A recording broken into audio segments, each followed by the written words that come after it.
This is your year to ring in the deals and ring in the keys to your brand new ride during our Ring in the Savings event at Capital Ford. Like a new 2025 Ford F-250 Super Duty with 0% APR for 60 months. Or a new 2025 Ford Bronco Sport. Just $495 a month lease for 36 months with no money down. This is your year, so drive into 2026 the right way during our Ring in the Savings event at Capital Ford in Santa Fe.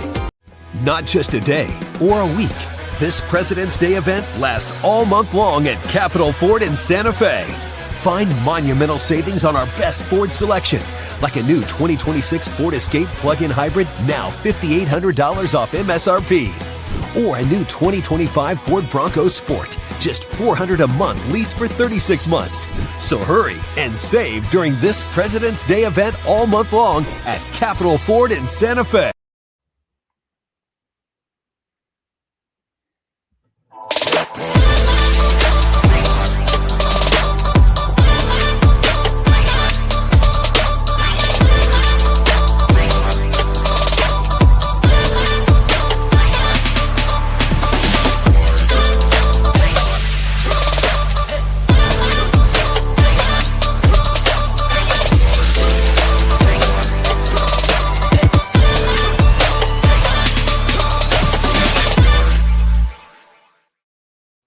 Hey, what's going on, Lobo Nation?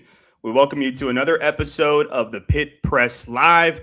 Tonight, we're going to be recapping what was a phenomenal weekend for UNM athletics. UNM men's basketball completed its largest come-from-behind victory in program history, defeating Fresno State 80-78. UNM women's basketball also defeated Air Force yesterday on Senior Day, 73-53. Our producer behind the scenes is Eric Moulton. I am Nick Nunez alongside my co-host, a Lobo fan since 1970 and the voice of Western New Mexico athletics, Mr. Ed Nunez. Joining us tonight is Interim Athletic Director Ryan Berryman. Ryan, thank you for joining us on the Pit Press Live. How are you doing tonight, man? Yeah, for sure, guys. Great to be on, and doing well after the wins the Lobos had this weekend. So it was a good weekend. Yeah, let's strike where the iron's hot, man. Obviously, you told us before we got on that you didn't make the trip to Fresno. UNM men's basketball on a 2-game road trip there. They went straight from Fresno to Reno, Nevada, so you watched the game from home. But what did you think, man? The largest comeback in UNM men's basketball program history. You've been watching Lobo basketball probably pretty much your whole life. What were your thoughts on the game? Yeah, great game. I think I always knew we had a run in this, right? I think all of us that are Lobo faithful knew we'd throw a punch at some point, and thankfully it was enough in the second half there. And I was surprised to hear it was the biggest comeback in school history. I guess I could think of a few games where maybe unfortunately we were on the other side of those things, but it was nice to come out victorious last night, and major credit to the guys. I mean, they persevered and stuck with it, and got a big win on the road. Yeah, for sure, man. And then one more question for me, then I'll turn it over to my dad. UNM women's basketball, I feel, has been like a little under the radar. They're 19-9 on the season, I believe 11-5 or 11-6 in conference play. They had a big win at GCU earlier last week, a last-second shot by Alyssa Hargrove, a great play drawn up by head coach Mike Bradbury and his staff to get her free. And they celebrated 2 seniors yesterday on Senior Day, Alyssa Hargrove and Clarissa Craig. Just tell us your thoughts on how UNM women's basketball has been performing down the stretch of the conference season. Yeah, Mountain West basketball, equally competitive on the women's side, right? Everyone's jockeying for position right now, trying to get a top 4 seed for the tournament, and certainly a good week for the ladies. And so happy for them. And yeah, that was a heck of a play call there to get your lefty on the left side of the hoop where she could bank it in, and a tough shot. So major credit to Alyssa. And then Lobo Baseball, man, we didn't even mention this, and this is courtesy of our producer, Eric Moulton. They won 8-0 today, beat Northern Colorado in extra. They're 8-0 on the season. They beat Northern Colorado in extra innings today. It's just, man, what a weekend it was for Lobo athletics. But, Dad, I'll turn it over to you.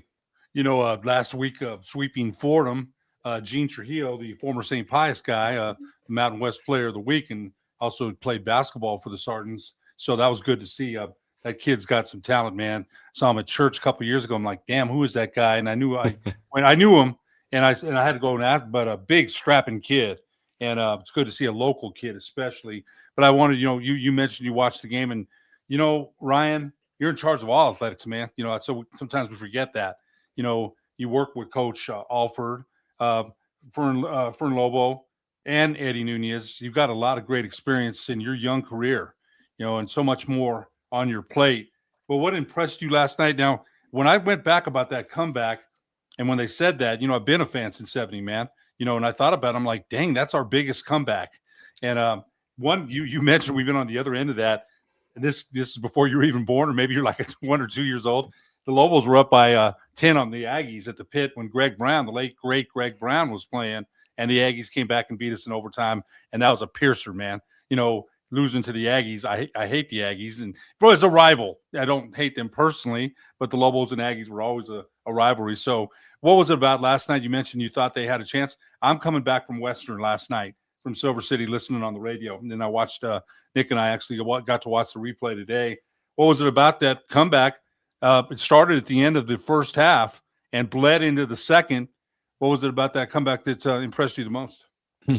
Yeah, it's a good question. I mean, I appreciated the perseverance, as I mentioned. And I think we've all watched games or been a part of games where somebody tries to be the hero and makes a 30-point play, right? And there is no 20-point play. There is no 30-point play.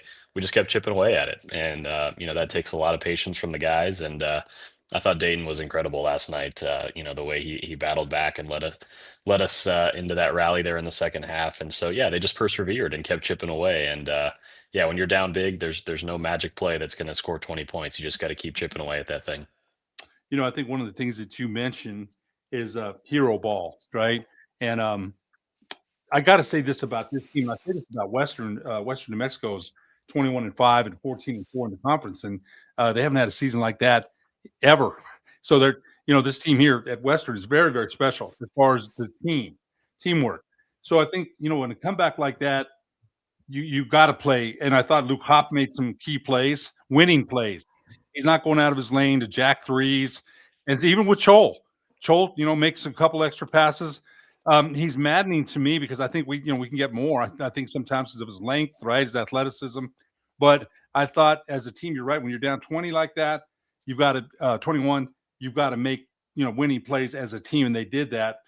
You mentioned Da, and I think my son and I watched it again. We watched it today. He just had that competitive fire.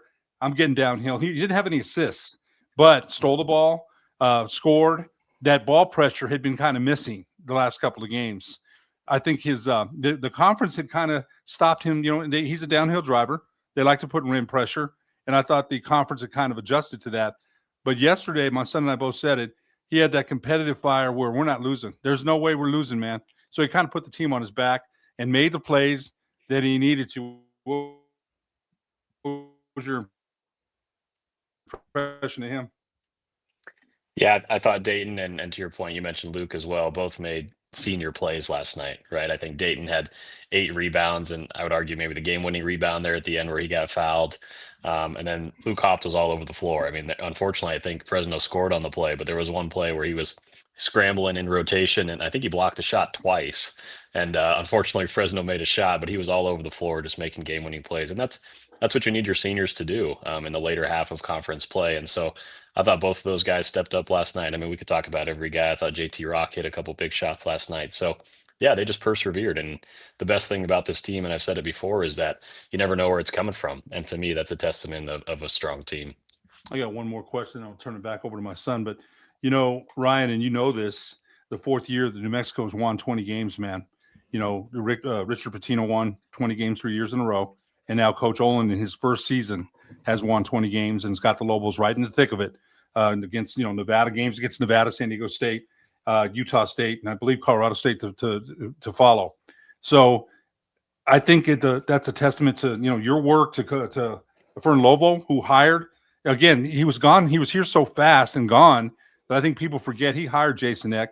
He hired Eric Olin. Those are two of the best hires in Lobo history. So I just had to mention that UNM basketball, when Coach Olin lost a couple of games, the Lobos lost a couple of games at the Pit. Here come the Wolves, man, right? And that's going to happen on any fan page, on any website throughout the country. But I just had to point that out. 24 games, 20 games 4 years in a row is a pretty darn good accomplishment. This team is not finished yet. We don't know where they're going to end up. But there's a good chance they can get in that large bid when we go down to Vegas. They turn that place into Pit West. So it's not over yet. And I just had to mention that I think it's a great accomplishment in Coach Olin's first year that they won 20 games.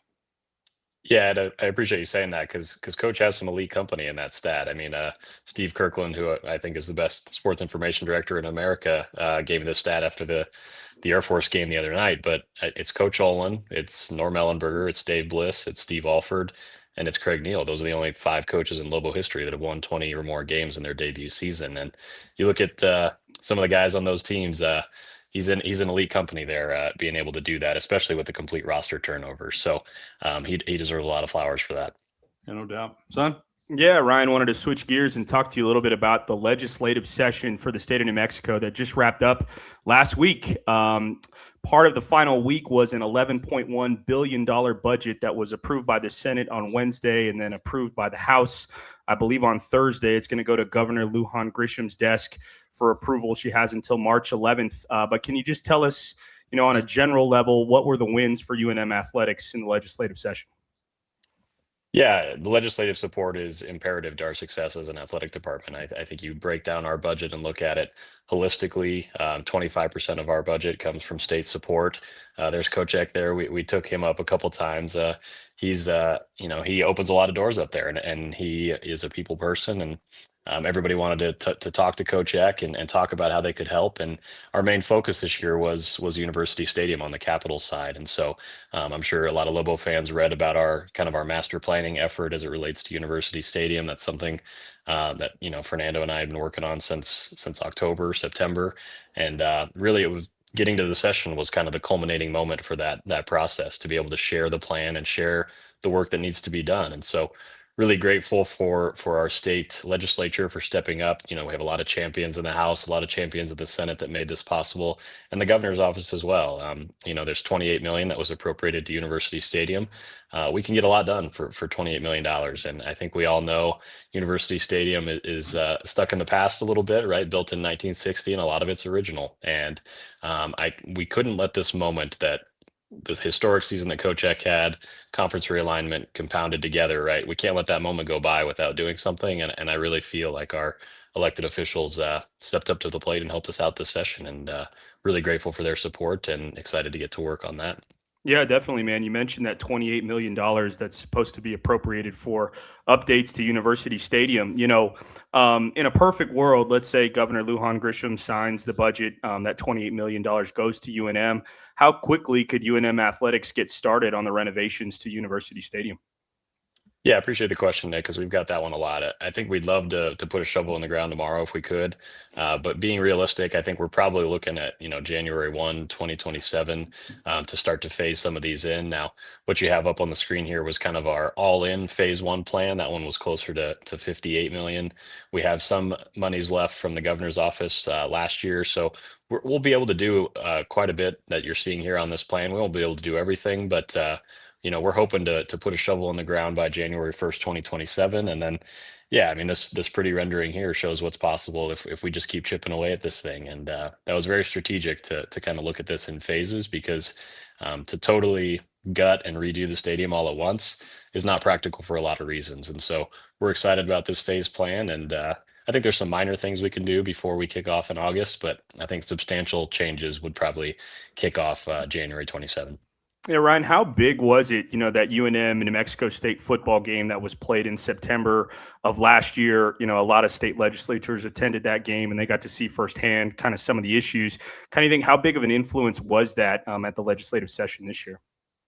Yeah, I think you look at that game in a lot of ways, right? It's a beautiful moment in the sense that it brings Lobos and Aggies together, and it brings Republicans and Democrats together, and everyone comes to rally around football. And so when everyone is in the house and they're able to see kind of what our stadium looks like when it's at capacity, was huge. I think we all saw, anybody that was at the game all saw the same challenges. And so we really didn't have to sell anyone on the need to make improvements. Everyone saw that.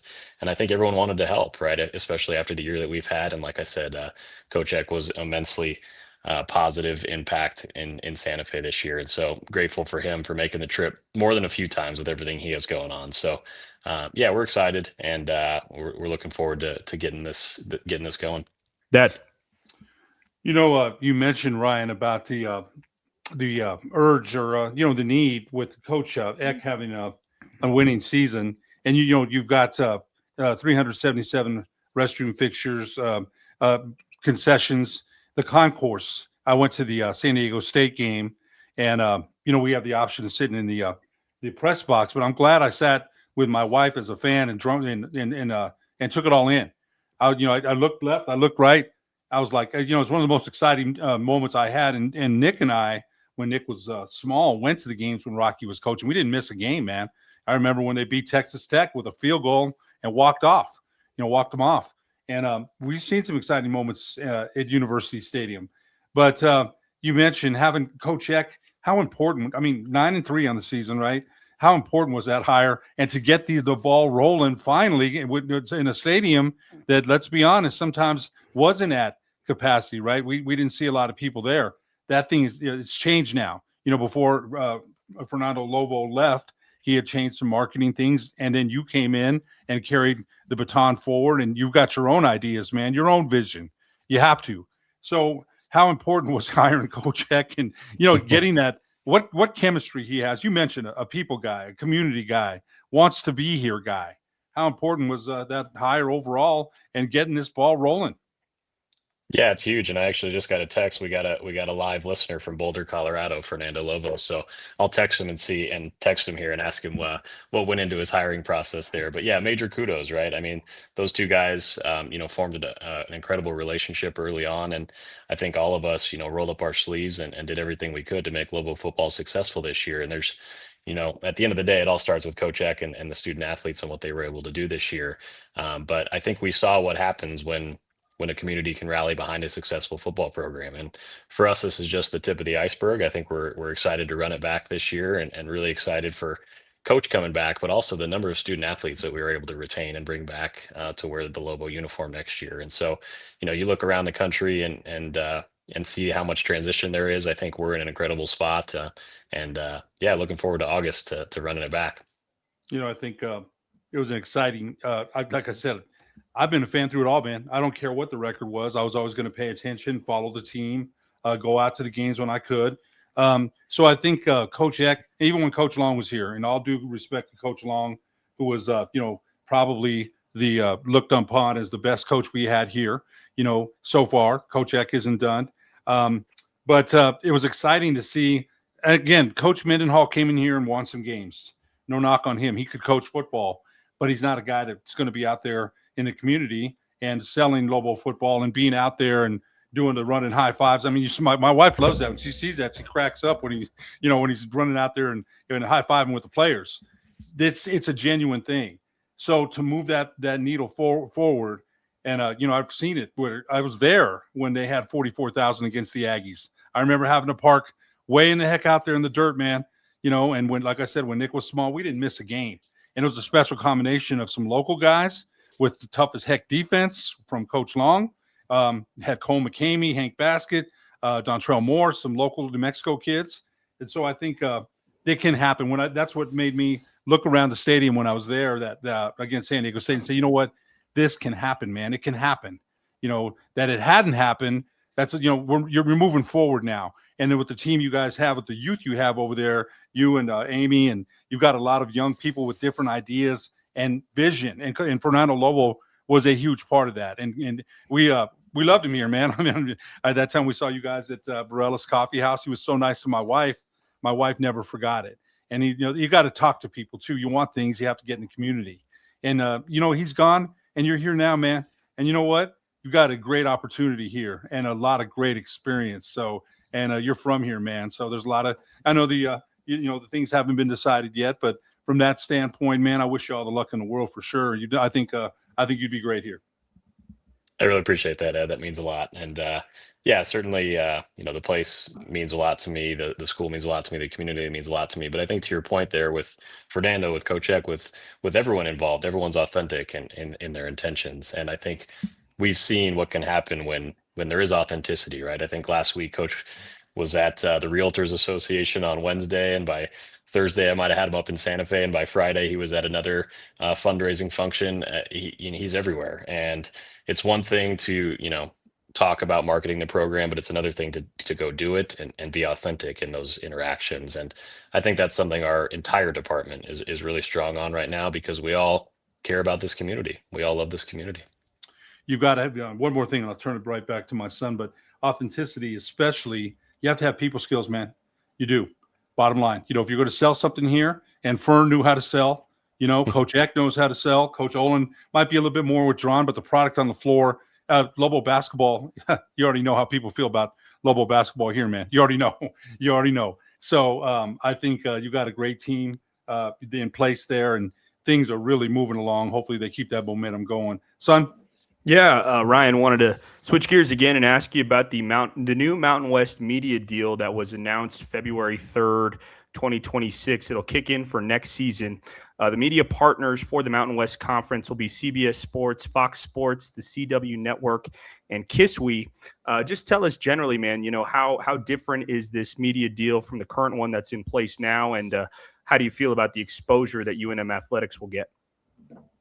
Yeah, certainly a big development for our conference and for our future, the next 6 years of our grant of rights period with the Mountain West Conference. So certainly there's ways we look at it in administrators, and then, I'm always mindful of how it'll impact the fan. And so as a fan of the Lobos, right, I think what's good is that the channel or the YouTube TV package or whatever you watch on, the package you have will remain the same, in the sense that CBS Sports and Fox are still partners of the Mountain West Conference. And that's a huge development for our league, for our conference, and for our university. I mean, those are major national outlets, and we're excited to retain both of those. I think what's new as a fan and as an administrator, right, we're adding the CW as a third tier partner. And so we'll have some football and men's basketball games on the CW.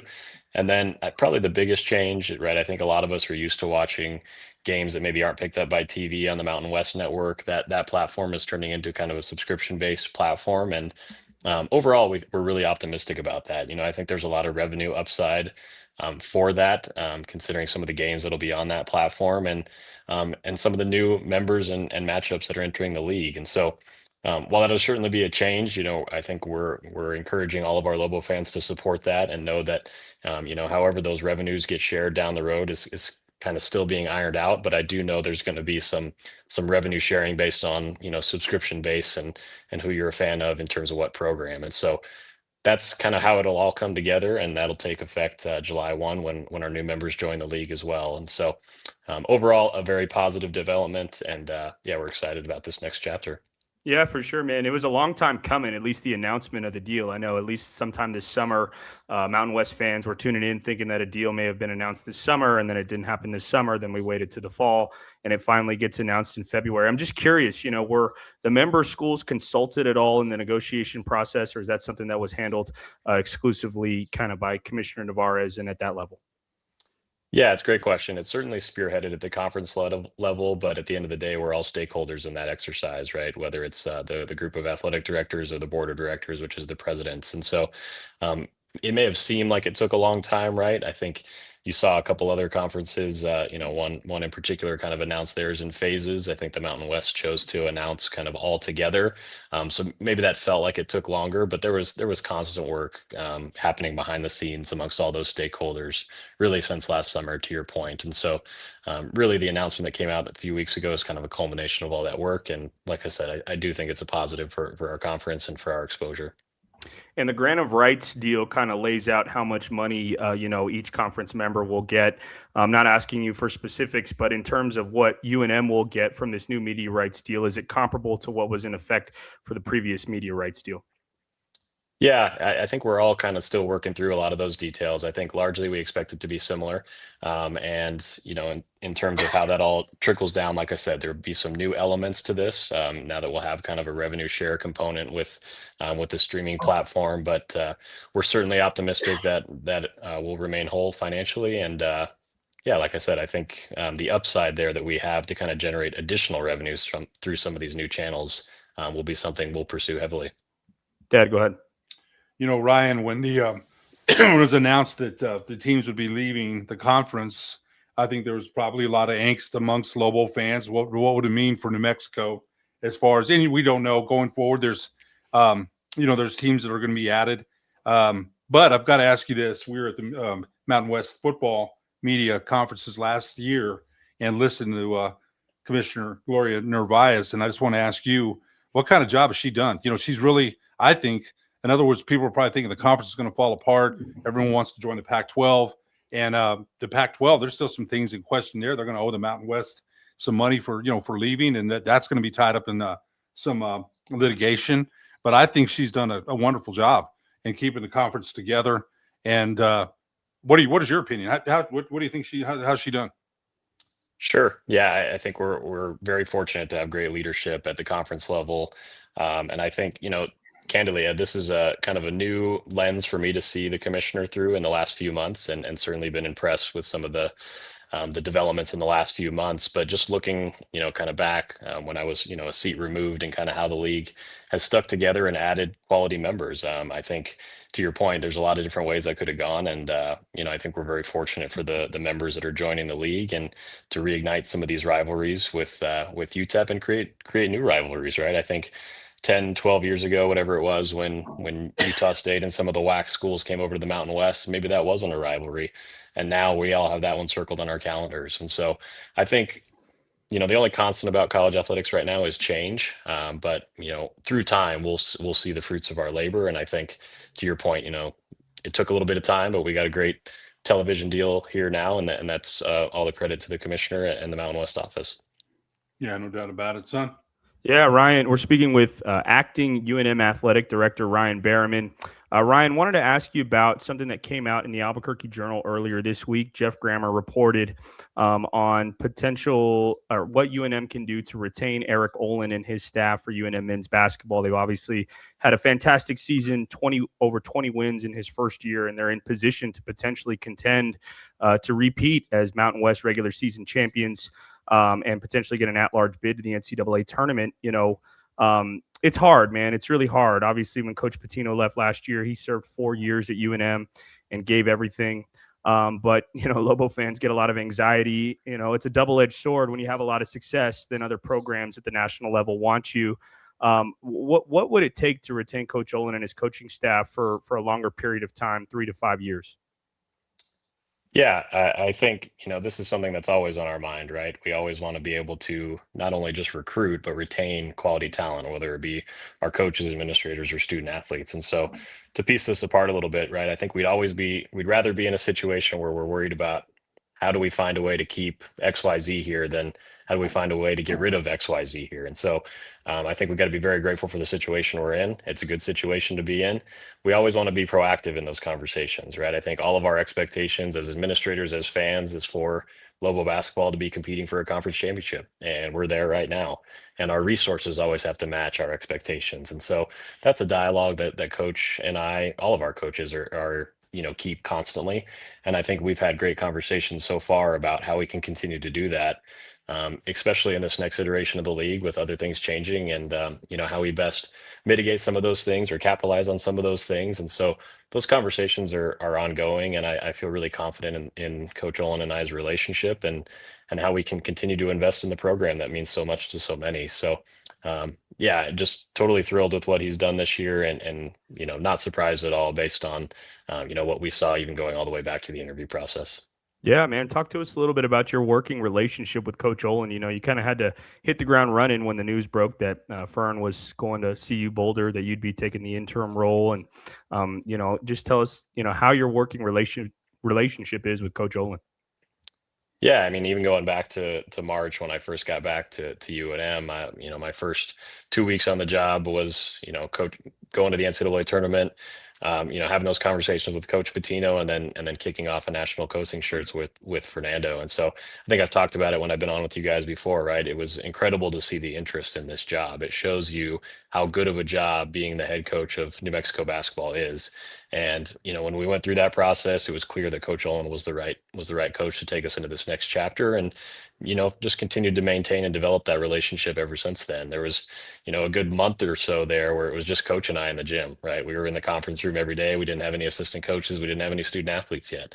And so we were really piecing this thing together. And it was my job. I trust coach immensely with the X's and O's. And it was my job to kind of bring the administrator lens and teach coach about New Mexico and how things work here. And so, that's something that we became really close on early on, because like I said, it was just us looking around the Davalos Center and wondering who was going to take which office or which locker. And so I think anytime you have that opportunity to hire a coach, go through those initial phases, and then kind of build together, you're going to have a close relationship. And so certainly tried to maintain that throughout the course of the year. And I'd certainly look forward to continuing to develop that as well.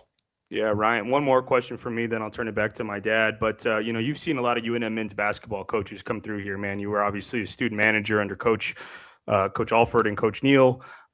Eric Moulton, our producer, just shared a photograph of Coach Olin and Coach Alford shaking hands when UNM defeated Nevada here a couple weeks ago. But, man, they seem so different in terms of their philosophy, their personality.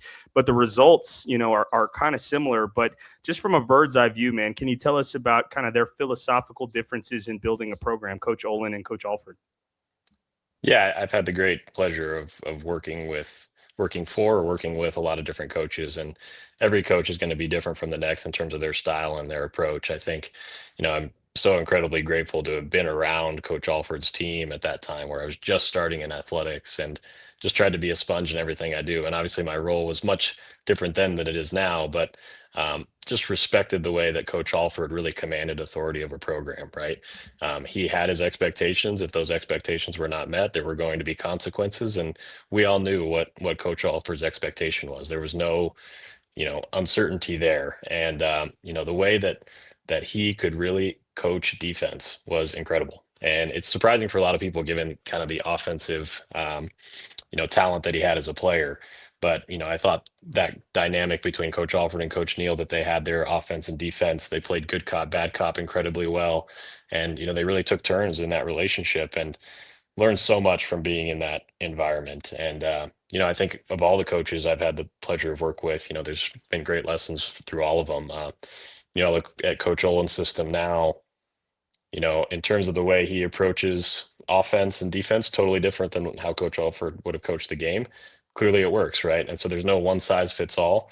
I think Coach Olin is an incredibly gifted basketball brain, analytically, probably the smartest person I've ever worked with in terms of how do we manage rotations, how do we manage minutes, how do we manage lineups and matchups, and even scheduling, right? I think his brain is wired in a way that very few are. And, using his skills to apply that to every aspect of the organization has certainly taught me a lot about basketball. And, like I said, I think every coach has a different approach. Doesn't mean that one's right or wrong, but I think we've both seen that they're both really good at executing their approach.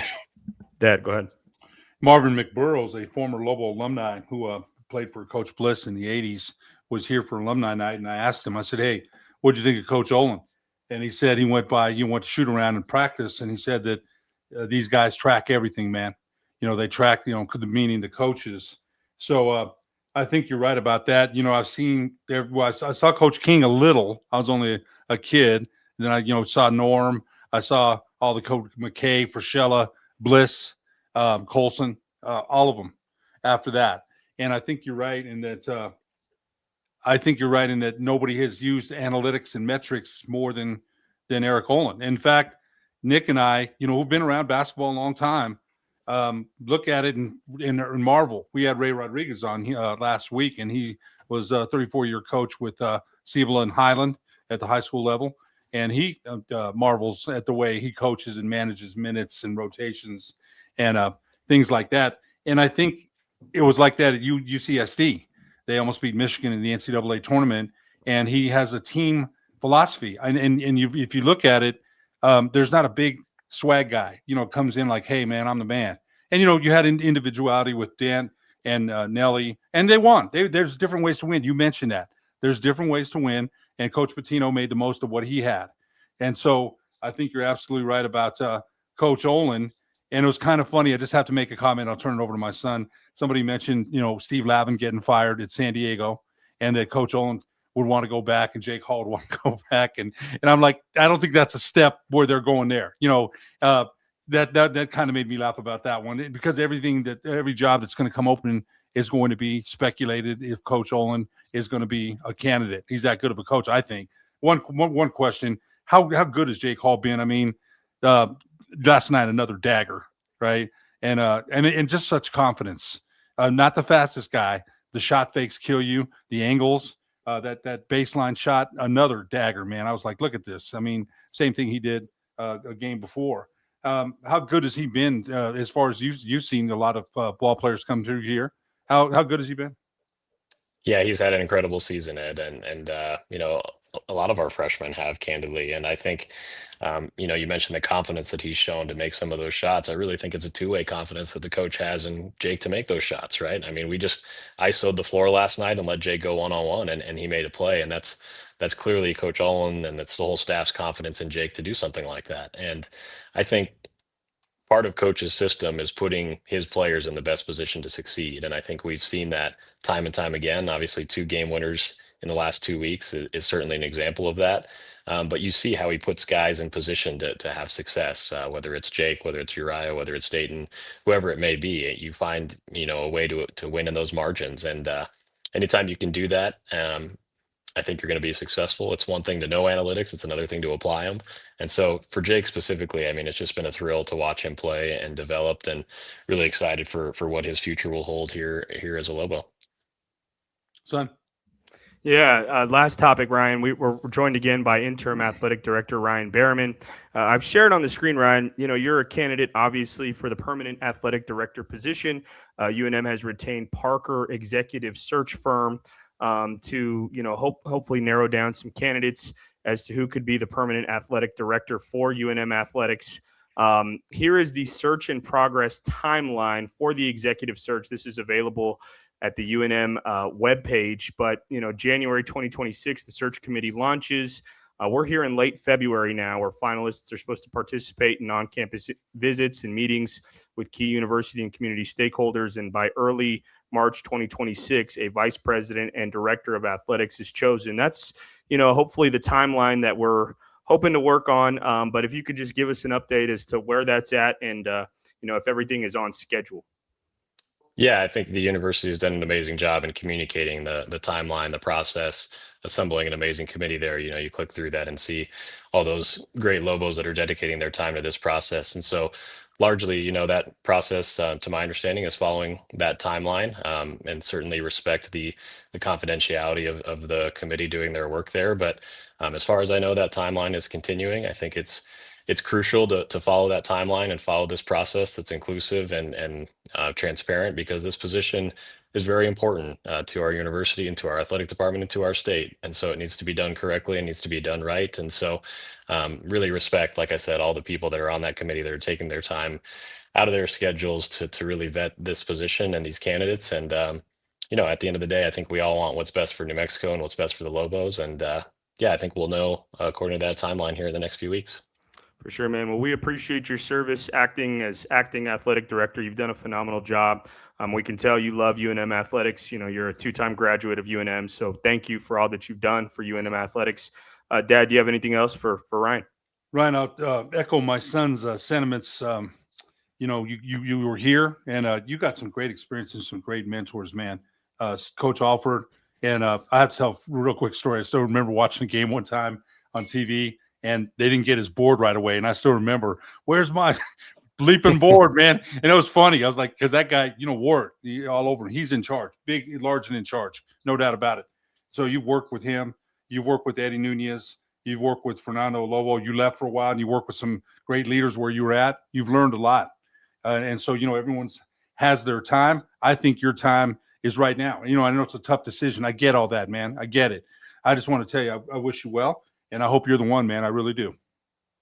Thanks, Ed. Certainly appreciate that. And I've been incredibly fortunate along the way to work with some amazing people, student athletes, coaches, administrators alike. And yeah, at the end of the day, we're a product of those experiences and those mentors, and I'm very grateful for mine. And so, yeah, it'll be an exciting few weeks here. Excited to get in the pit here on Saturday. Sold out crowd for San Diego State. That picture of Kendall popped up, trying to get Kendall back for that one here in the pit as well. So it'll be a fun week for the Lobos. I'm looking forward to it. For sure. We appreciate you joining us. That was Acting Athletic Director Ryan Berryman. Ryan, we wish you the best, man. Thanks again for joining us on the Pit Press Live. We're going to take a quick commercial break. We'll be right back after these messages on the Pit Press Live. Not just a day or a week. This President's Day event lasts all month long at Capitol Ford in Santa Fe. Find monumental savings on our best Ford selection, like a new 2026 Ford Escape plug-in hybrid, now $5,800 off MSRP. Or a new 2025 Ford Bronco Sport, just $400 a month lease for 36 months. So hurry and save during this President's Day event all month long at Capitol Ford in Santa Fe.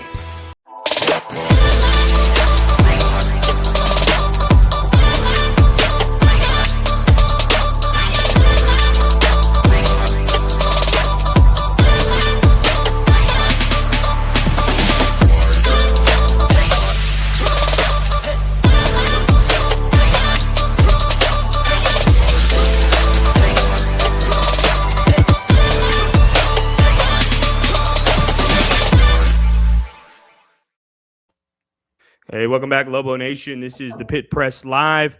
I'm Nick Nunez, joined by the voice of Western New Mexico Athletics, Ed Nunez. We had on Acting Athletic Director for UNM Athletics, Ryan Berryman. Dad, really appreciate Ryan for giving us some time on a Sunday night. Thought it was great to talk to him, man. I'll tell you what, son. It's look, I know they got great candidates with great resumes, and I get all that. It's hard not to root for him, man. He's from here. He's been here. I know he's on the young side. I understand all that. I get it. I do. I think he'd be great. I really do. I hope it's him. I mean, that's not a knock. I don't know who the other candidates are. I have no idea. It's hard not to root for him. He feels like he's one of us, man. Like Danny did, like Danny Gonzalez did. When he was here. And that's not to say we embraced Eddie, but Fern was unbelievable. I liked Fern a lot. I really did. He was always gracious to the pit press. So I think Ryan has that experience that they're looking for. I think he'd be a great leader here. So we'll see what happens. Nick, we should find out soon. Yeah, for sure. Well, let's dive in a little bit more to UNM's 80-78 win over Fresno State. Dad, I know you got the chance to check out the replay. You listened to Robert Portnoy and Hunter Green on KKOB Radio 96.3. We were fortunate enough to be at the Bourbon House, myself, Eric Moulton, and Jeff Gordon of the Pit Press. We checked out our watch party at the Bourbon House, and I would recommend anybody who's a Lobo fan, go check out the Bourbon House, man. It is it's a kind of a bar attached to Dirty Bourbon in the heights of Albuquerque, New Mexico. Good food. My wife, my daughter, and I, we had a plate of nachos and some chicken wings. Really good stuff, man. Great atmosphere to watch the game. They got TVs all around.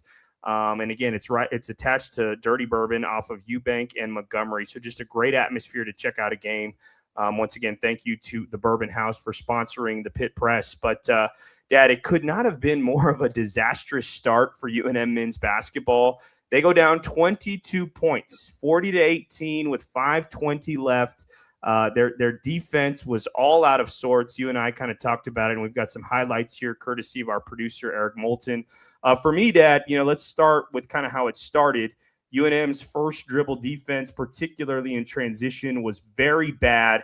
I just felt like they couldn't guard anybody early, and they gave up a big 22-point lead. Hey, you know what? Fresno State, you mentioned, made them pay. They attacked the gaps, drive and kick, and Highbreeder, what do you have? 22, and Gorey had 21. They made them pay, man, in the first half. But I'll get to the shooting percentages in a little bit.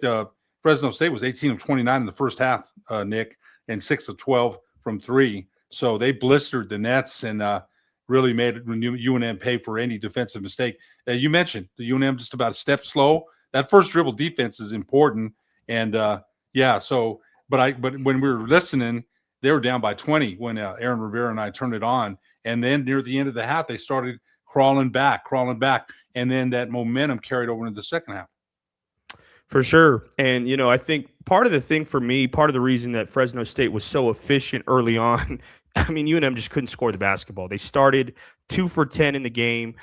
Um, in the first half, looking at their numbers, looking at the first half box score, and I'll see if I can share this here on the screen. Well, I'll wait till we're done with the highlights, but UNM was 12 of 31 from the field in the first half, 4 of 11 from three.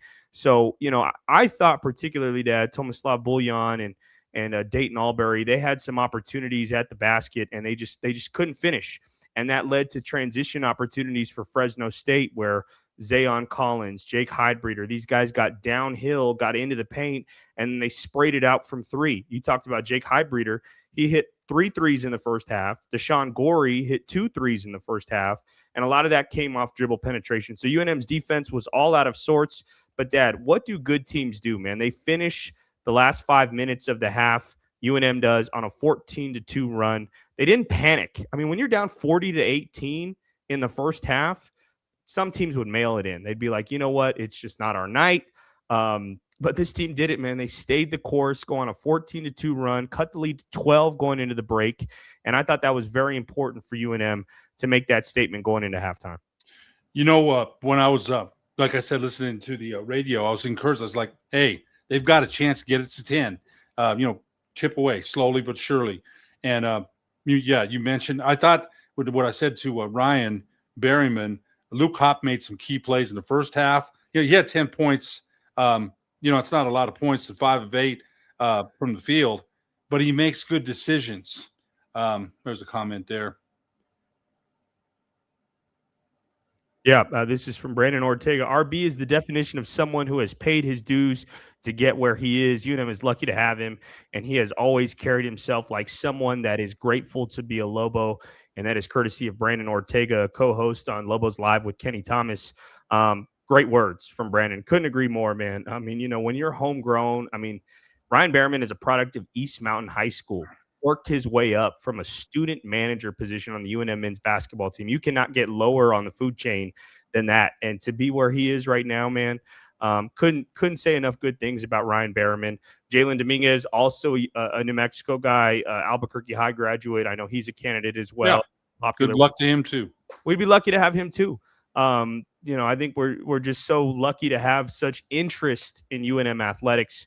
But getting back to the game, Dad, let's talk a little bit about Dayton Albury. And let me see if I can pull up his stat line here, courtesy of the Stats broadcast. He was phenomenal, man. He finishes with 21 points. His stat line is here. 21 points, 7 of 10 from the field, 7 of 9 from the free throw line. Led the team with 8 rebounds. Look at this. You look at the box score. You see DA, 8 rebounds. Next is Tomislav Buljan with 7. And then after that is Jake Hall with 4. But UNM does not win this game without Dayton Albury. His 21 points and 8 rebounds, his ability to penetrate, get to the rim, and his on-the-ball defense, he was just not going to let UNM lose, Dad. You know what? You and I were watching the game, the replay today. You were over at the house. And the rebounds, some of them he got with 6-8 guys. So what's that? Rock guy? Yaquez? How do you say that name? Wilson Jacks. It looks like Jaquez, but it's Jacks. So he got rebounds inside, and that's determination. That's grit. He's 6'1", out-rebounded 6'7", 6'8 guys. Stole the ball, scored. We mentioned he had been kind of the downhill driver, they called him, and that had kind of stopped. Rock and Albury were key in the comeback. Miguel Sanchez, one of our great listeners for a couple of years now, and he's right. We'll get to Chris Rock in a minute. But Albury, Nick, Coach Olin always says we want to play with rim pressure, and they did. Albury got, he missed a couple in the first half, but in the second half, you and I talked about it. I told Kenny Thomas, him and I were texting back and forth today. He had that competitive fire that says, we're not losing this game, man. He's not a big talker, Nick.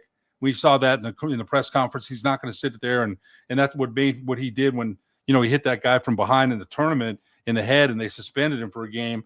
It's totally out of character. I haven't seen him do anything like that. He apologized. That was forgotten. So, when I thought about that, I'm like, that's not his character. So he really had a game in the second half. He found lanes. He got downhill, and he did what he does best, man. Scored the basketball and the 8 rebounds. again, if I'm watching film, if I'm Fresno State, I'm like, how does this guy getting rebounds over you? It's determination, man. That's what got the Lobos to win. Was him, and then Jake Hall hitting some big shots in the second half. And I thought JT Rock with those 2 threes, man, he hadn't hit a 3 in conference in a while. And in fact, if you're the opposing coach, Nick, you did a lot of scouting. You'd say, let that dude shoot. What those 2 threes were huge. They were big as part of the comeback. They really were. So Miguel Sanchez is right. JT Rock, his performance was big too.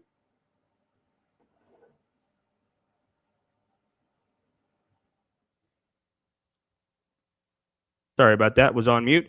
This is Steve Singletary. Rock hit some crucial threes. Yeah, in the second half for sure. All 8 of JT Rock's points scored in the second half, I believe.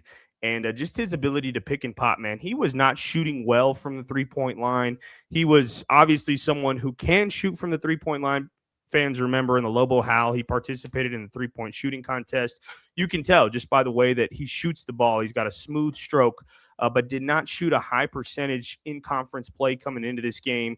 But his 2 threes in the second half on the pick and pop were huge for UNM to erase that 12-point deficit that they had in the second half. He was big. And then, Dad, another thing I wanted to touch on was just kind of the difference between Fresno State in the first half where they were in the second half. So here's Fresno State's shooting numbers in the first half. Let me see if I can get it up real quick. So their first half box, they shot 62% from the field, 18 of 29, 6 of 12 from 3. Again, we've already talked about how efficient they were in the first 15 minutes of the game. Compare that to how they were in the second half. Shoot 44%, and then this is a big number right here, 1 for 11. After they started 6 of 10 from 3, they missed. They only made 1 more of their final 11 or 12 3-point field goal attempts, and they had some good looks too. And you and I were talking about that when we watched the replay earlier today. They had some looks that just didn't go down. Heidbreeder was 0 for 4 from 3 in the second half. That was obviously a big difference. Deshaun Gorey had 11 points in the second half, but he didn't score after the 9:47 mark of the second half. And you and I were talking about that, Dad. UNM did a much better job on him defensively in the second half, getting him off his right hand. They did, and we noticed this too, Nick, that the Lobos forced the Bulldogs to shoot some shots late in the clock and from 25 feet with hand in their face. Eric Olin will live with that. Heidbreeder made a tough shot. You and I saw that down the stretch, going down to the left rail and then putting it up with the right hand, banked it in. That's a tough shot. So I thought the second half defense, and Steve Singletary has made some comments here that the defense in the first half was terrible. He's right about that, but they chipped away and they held on to it. And the second half, Nick, the shots that they made were contested. There was a hand up. The closeouts were better. We saw in the first half that the closeouts weren't as good. And they Fresno State shooting at home, son. So remember that they're shooting at their home gym. Made the Lobos pay, man. They did. They were blistering the nets. But that comeback at the end of the first half was so important because it gave UNM credit. It gave them momentum into the second half that they had a chance. Down 10.5. And Jake Hall said on the post game, you heard it too, that Coach Olin lit into him. He just said, "Hey, all I can tell you is that he was pretty upset." So he got on them, and they came out in the second half and answered the call, man. They answered the call and kept chipping away. And you know what? Ice Young was wondering why Fresno State didn't call a timeout at the end of the game. They didn't call a timeout, and they scored that last point, which was meaningless. Might have drove the gamblers crazy, man. That last bucket, it was 80-76, and they hit to a 2 free throw or a layup, and that was that. So UNM, man, came back from the dead, 21 points, the largest comeback in UNM history. And we've got to give them credit, man, because if they lose that game, and a lot was made what the CBS commentator said with New Mexico being on the bubble, would they have been out of the running for an at-large tournament? Does that mean they have to win outright? Maybe, but they put themselves in a pretty good place, I think, with that comeback. No doubt, no doubt. Let's get to that final shot from Jake Hall. Let me see if I can pull it up here. Man, it's 77-76 Lobos. Shot clock is winding down, and here is Jake Hall on the final shot. 8 to shoot. Hall, step back. He drills the shot. 3. 8 to shoot. You see that, Dad? And I mean, we saw that, at Grand Canyon earlier this season, or just last week, or whenever it was. Pretty much the same shot, right? I mean, he gets to his right hand. He's got single coverage, but you can see the double team coming, and he knows the double team is coming.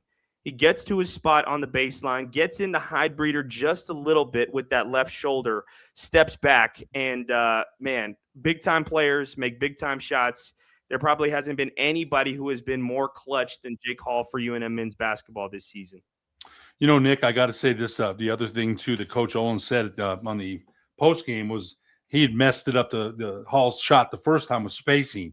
If you look at the spacing where everybody's on the other side of the floor, he said the spacing was perfect for that. But, Nick, I got to say this, too, as a freshman, he's a lot stronger than people think. He's a freshman, and he's not totally – but he's not weak. You mentioned just a little bit of separation, not enough to get an offensive foul, just enough. And they've got to look at scouting. Fresno State had to have seen that in the huddle. They're saying, hey, they're going. They had to know that was coming. They knew it was coming because he did it before. Coaches watch film. What's Hall's favorite thing to do? Make him do something else, and he still made it. I think that should tell you something. You mentioned ice water in his veins. He's not afraid to take the shot, and then afterward, he's not a braggart either. He's like, hey, he's giving credit. The high breeder said, hey, high breeder has a quick release, tough guy to guard. He was giving credit to JT Rock, saying those threes were very important. He gives credit to everybody else, a team player. I mean, and he's been one of the best freshmen we've had. He's mentioned with Spider Smith, with Kenny Thomas, with Phil Smith, some of the greatest freshmen in Lobo history. And he's been, right up there with them. He really has.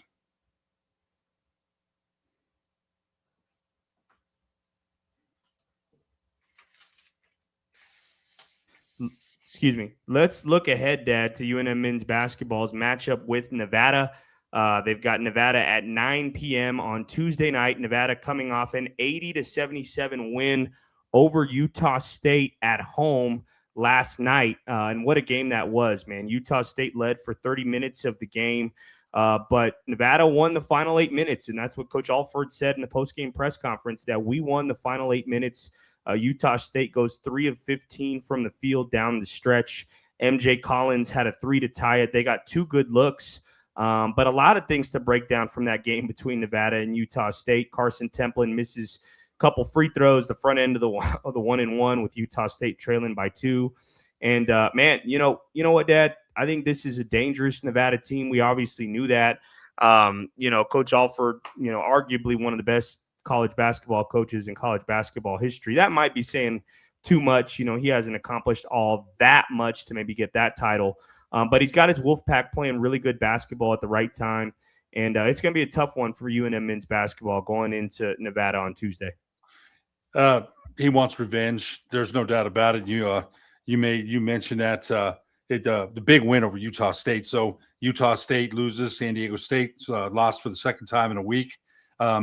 So UNM is right there, Nick. They're right there to make some noise. It's a 9:00 game there in Nevada. So Utah State was only 3 of 15 in its final 15 shots. Nevada 6 of 8 during that same span. So Nevada made the plays when they needed to. Drake Allen, 17 points and 4 assists and 5 steals for Utah State. Drake Allen reminds me so much of Grayson Allen, man. He really does. So you know what? It's going to be tough, Nick. You mentioned Coach Alford.